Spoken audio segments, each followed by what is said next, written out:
لن يصلح آخر هذه الأمة إلا بما صلح به أولها.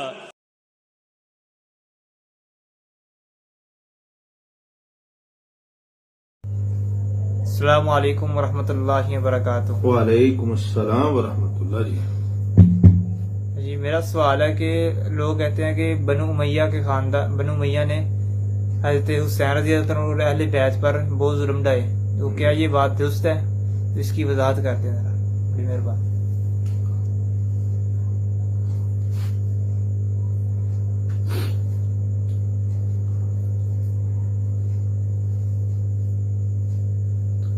نحمده ونصلي على رسوله الكريم اما بعد فاعوذ باللہ السمیع العلیم من الشیطان الرجیم۔ جی پیارے بھائیو، جس ساتھی کی طرف سے یہ سوال آیا ہے، یہ صرف اس ساتھی کا ہی سوال نہیں ہے، یہ اس نے وہ سوال کیا ہے جو اس کو معاشرے نے یہ جو رزلٹ دیا ہے۔ اس وقت معاشرے کے اندر ہمارے خاص طور پر، بلکہ پوری دنیا میں بھی آپ کہہ سکتے ہیں، جہاں جہاں شیعہ موجود ہے وہاں پر یہ فتنہ موجود ہے۔ کہا یہ جاتا ہے کہ جی بنو امیہ خاندان نے حضرت حسین رضی اللہ تعالیٰ عنہ اور ان کے خاندان اہل بیت کے اوپر بڑے ظلم کیے۔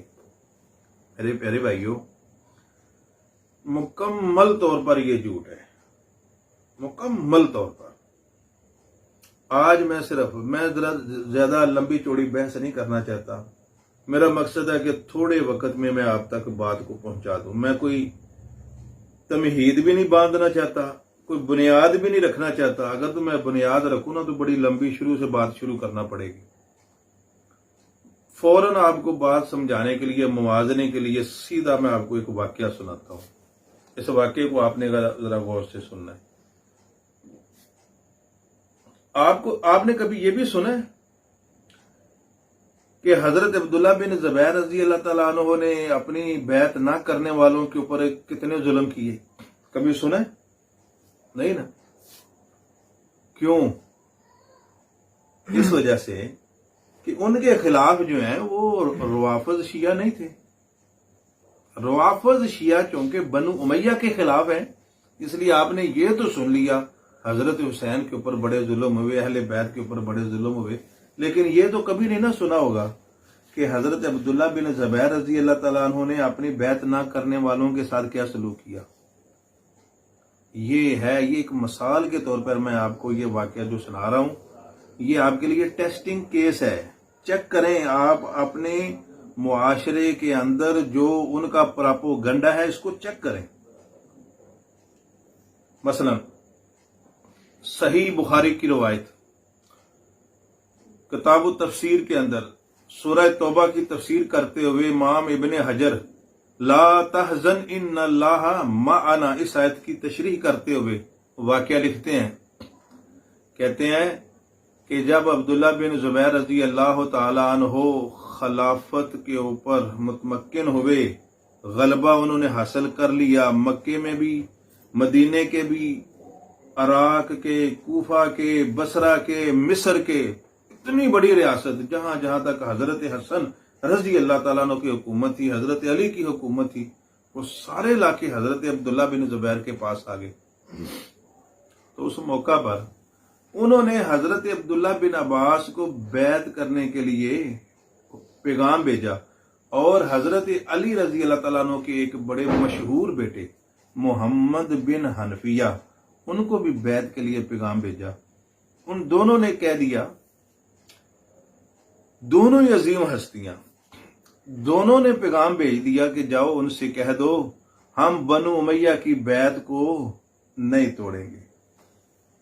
کبھی یہ بھی تو واقعات سن لیا کریں کہ حضرت عبداللہ بن عباس اور محمد بن حنفیہ بنو امیہ کی بیعت کو، مروان بن حکم اس وقت شام کے علاقہ میں خلیفہ تھا، کہہ رہے ہیں کہ ہم اس کی بیعت کو نہیں توڑیں گے، حالانکہ عبداللہ بن زبیر کی بھی بڑی فضیلت ہے، لیکن انہوں نے کہا نہیں، جب ایک خلیفہ کی پہلے بیعت ہو چکی ہو، یہ بخاری شریف کی روایت ہے، جب ایک خلیفہ کی پہلے بیعت ہو چکی ہو تو دوسرے خلیفہ کی بیعت نہیں کی جائے گی۔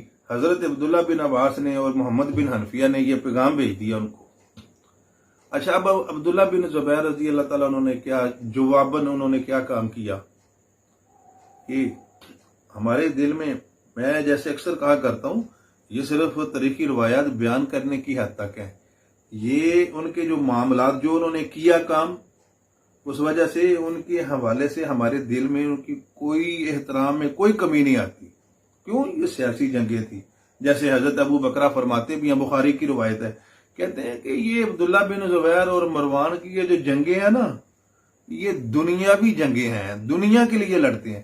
تو اس کے ساتھ ساتھ نا اب یہ بھی میرے بھائیوں میری اس بات کو تھوڑا سا عام دوست احباب تک یہ پہنچائیں تاکہ معاشرے کے اندر یہ جو گمراہی پھیلی ہوئی ہے نا اور جی وہ حق اور باطل کی جنگیں تھیں، حضرت امیر معاویہ، حضرت علی، حضرت حسین، یزید اور حضرت عبداللہ بن زبیر، یہ جی حق ان کے ساتھ حق تھا، وہ باطل تھے۔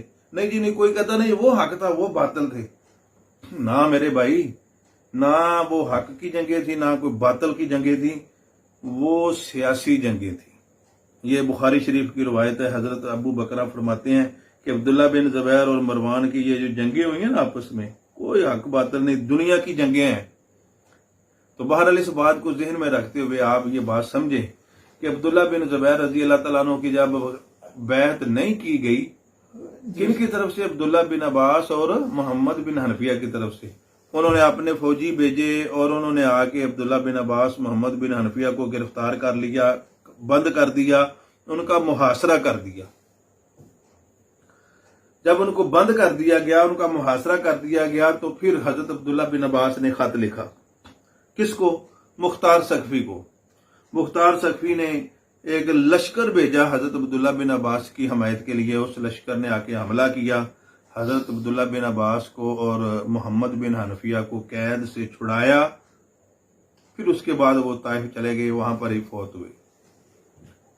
پیارے بھائیوں بات سمجھنے والی یہ ہے، موازنے کے لیے میں نے صرف یہ واقعہ بیان کیا ہے کہ عبداللہ بن زبیر رضی اللہ تعالیٰ عنہ جب غالب آئے، انہوں نے بیعت نہ کرنے والوں کے ساتھ کیا سلوک کیا جی؟ گرفتار کیا، محاصرہ کر کے ان کو بند کر دیا۔ اب آئیے ذرا دوسری طرف، یہ واقعہ آپ ذرا ذہن میں رکھیے، سندن صحیح واقعہ ہے، امام ابن حجر نے فتح الباری کے اندر یہ لکھا ہے، ویسے بھی تاریخی اعتبار سے صحیح ہے۔ اب آئیے ذرا دوسری طرف موازنہ کیجئے گا۔ یہ لوگ کہتے ہیں نہیں بنو امیہ جی بڑا ظلم کرتے ہیں، بنو امیہ نے تو فلاں کام کر دیا بنو۔ اب دیکھیے ذرا کہ اپنا یزید نے حضرت حسین رضی اللہ تعالیٰ عنہ کے ساتھ کیسا سلوک کیا ہے۔ جب 22 حضرت امیر، آپ بتا سکتے ہیں بیٹا حضرت امیر معاویہ رضی اللہ تعالیٰ عنہ کس تاریخ کو فوت ہوئے تھے؟ آپ بتائیں بھائی، نہیں معلوم؟ 22 رجب 60 ہجری کو، کون سی تاریخ کو؟ 22 رجب 60 ہجری، 22 رجب 60 ہجری کو حضرت امیر معاویہ رضی اللہ تعالیٰ عنہ جب فوت ہوئے ہیں، انہوں نے اپنا ولی عہد یزید کو بنا دیا ہوا تھا۔ جب یزید 22 رجب کو خلیفہ بنا، اس نے مدینہ کے اندر بھی پیغام بھیجا کہ حضرت حسین سے میری بیعت لی جائے، کیونکہ ان کو خطرہ تھا کہ وہ میری بیعت نہیں کریں گے۔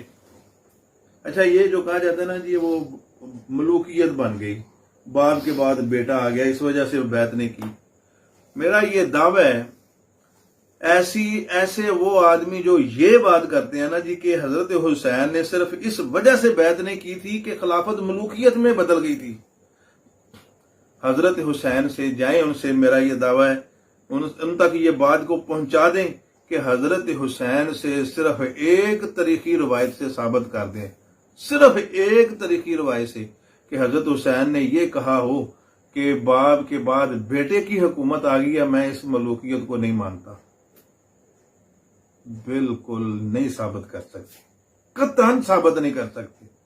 حضرت حسین ملوکیت کے خلاف تو نکلے نہیں، کیوں؟ ملوکیت تو ان کے گھر سے شروع ہوئی تھی۔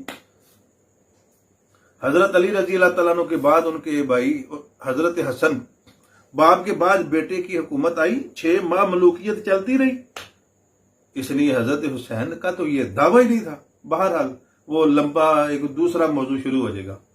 میں بات یہ کر رہا تھا کہ جب یزید نے پیغام بھیجا مدینہ میں، اب آپ نے ساتھ ساتھ موازنہ کرنا عبداللہ بن زبیر کے واقعے کے ساتھ، کہ جب یزید نے اپنا پیغام بھیجا ان کو خطرہ تھا کہ حضرت حسین میری بیعت نہیں کریں گے، ملوکیت کی وجہ سے نہیں، بس ویسے ہی جیسے وہ ابو بکرہ صحابی فرماتے ہیں نا کہ یہ ان کی جو آپس میں جنگیں ہوتی رہی ہیں صحابیات کی، اپنا صحابہ اکرام کی، یہ کوئی یعنی جہاد نہیں ہے، کوئی حق نہیں ہے، بلکہ انہوں نے کہا یہ دنیا کی جنگیں تھی، تو اس وجہ سے کوئی کسی کو نہیں مانتا تھا، کوئی کسی کو نہیں مانتا تھا، تو حضرت حسین رضی اللہ تعالیٰ عنہ نے یزید کی خلافت کا انکار کر دیا۔ بہرحال جب ولید بن عقبہ کو پیغام گیا مدینہ کے گورنر کو، انہوں نے حضرت حسین کو رات کو بلایا، حضرت حسین رضی اللہ تعالیٰ عنہ کہنے لگے کہ میں جی کل صبح سب کے سامنے بیعت کروں گا۔ مروان بھی ساتھ ہی بیٹھا ہوا تھا، مروان کہنے لگا ولید بن عقبہ سے ان کو پکڑ لیں، گرفتار کریں، رات اپنے پاس رکھیں، نہیں تو یہ چلے جائیں گے۔ اور وہی ہوا، جو مروان کا شک تھا وہ درست نکلا۔ ولید بن عقبہ بھی جانتا تھا کہ یہ ایسا ہوگا، حضرت حسین ہو سکتا نکل جائیں، لیکن گرفتار نہیں کیا۔ کیوں؟ بڑا رحم دل آدمی تھا، اہل بیت کے ساتھ اچھا سلوک کرنے والا تھا ولید بن عقبہ۔ حضرت عبداللہ بن عباس کی بیٹی، اہل بیت کہتے ہیں نا جی، کون کہتا ہے یہ اہل بیت کے دشمن؟ جن کے گھر میں اہل بیت کی بیٹیاں تھیں وہ اہل بیت کے دشمن ہو سکتے ہیں، جن کے سسرال اہل بیت میں ہے۔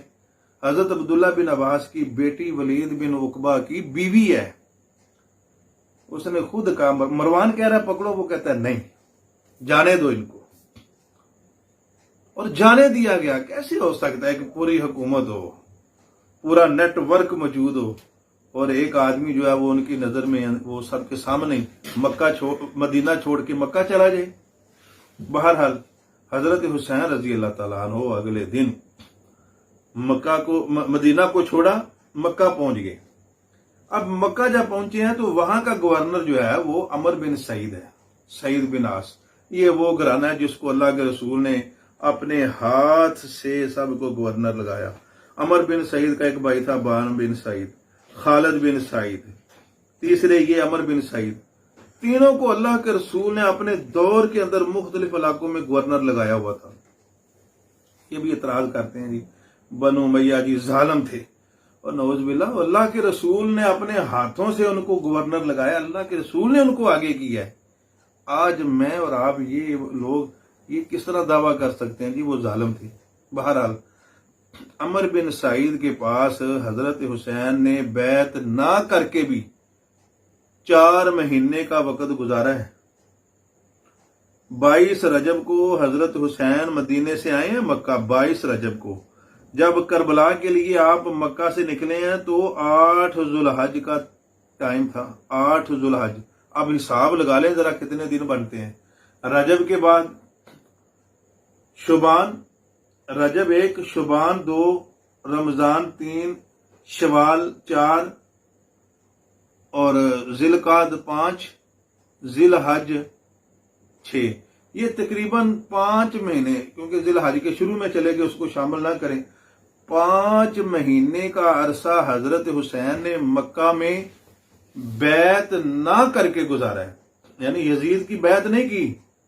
اب کوئی حکمران ایسا دکھائیں تو صحیح کہ جو ریاست کا باغی ہو، جو ریاست کی بات کا انکاری ہو، اور پھر اس کو ریاست ڈھیل دے دے۔ کوئی حکومت تو دکھائیں ایسی۔ یہ یزید کا ہی ضرب تھا کہ اس نے، اور وہ بھی یہ سمجھتا تھا کہ بھائی ان کو ہاتھ نہیں لگانا، یہ اہل بیت میں سے ہے، نواسہ رسول ہے۔ 4 مہینے حضرت حسین رضی اللہ تعالی عنہ نے بیعت نہیں کی، ان کو نہیں پکڑا گیا۔ اب ادھر دوسری طرف دیکھ لیں، حضرت عبداللہ بن زبیر رضی اللہ تعالیٰ عنہ کی بیعت حضرت عبداللہ بن عباس نے نہیں کی، محمد بن حنفیہ نے نہیں کی، تو انہوں نے کیا کیا؟ انہوں نے تو ان کو گرفتار کر دیا، بند کر دیا، محاصرہ کر لیا۔ اور یزید نے 4 مہینے 5 مہینے تک حضرت حسین اگر انہوں نے بیعت نہیں بھی کی تو گرفتار نہیں کیا، بلکہ عبداللہ بن جعفر تیار کے بیٹے، انہوں نے عمر بن سعید کے پاس جا کر حضرت حسین کے لیے ایک امان بھی لے لی تھی، اور بلکہ تاریخ کی کتب میں لکھا ہوا ہے کہ عمر بن سعید ورقہ لکھ کے خود حضرت حسین کی خدمت میں پیش ہوا، کہنے لگا جناب آپ مکہ میں نہ جائیں، آپ مکہ میں محفوظ ہیں، ہم آپ کو پناہ دیتے ہیں، آپ بیعت نہ بھی کریں یزید کی، ہم آپ کو کچھ نہیں کہیں گے، آپ ادھر ہی رہیں، کوفہ نہ جائیں، کوفہ آپ کے لیے بہتر نہیں ہے، کوفی لوگ اچھے نہیں ہیں۔ لیکن حضرت حسین رضی اللہ تعالیٰ عنہ نے عمر بن سعید کی بات نہیں مانی تو چلے گئے باہر۔ آگے پھر لمبا قصہ، جو ہوا سو ہوا۔ اب بات کرنے کا مقصد یہ تھا کہ اب موازنہ آپ نے خود کرنا ہے کہ کیا بنو امیہ نے حضرت حسین کے اوپر ظلم کیا، یا وہ خود ہی ایسے راستے کے اوپر نکل پڑے کہ جو راستہ ہی بڑا دشوار تھا۔ وہ غدار قوم کوفیوں نے حضرت حسین رضی اللہ تعالیٰ عنہ کے ساتھ وفا نہ کی اور ان کو شہید کر دیا۔ اس میں بنو امیہ کا کوئی قصور نہیں۔ ہاں، بنو امیہ کا قصور تب تھا کہ حضرت حسین نے بیعت نہیں کی تو انہوں نے گرفتار کر لیا ہوتا، حضرت حسین نے بیعت نہیں کی تو انہوں نے ان کو قتل کروا دیا ہوتا، حضرت حسین رضی اللہ تعالیٰ عنہ کے حوالے سے کوئی سختی کر دیتے۔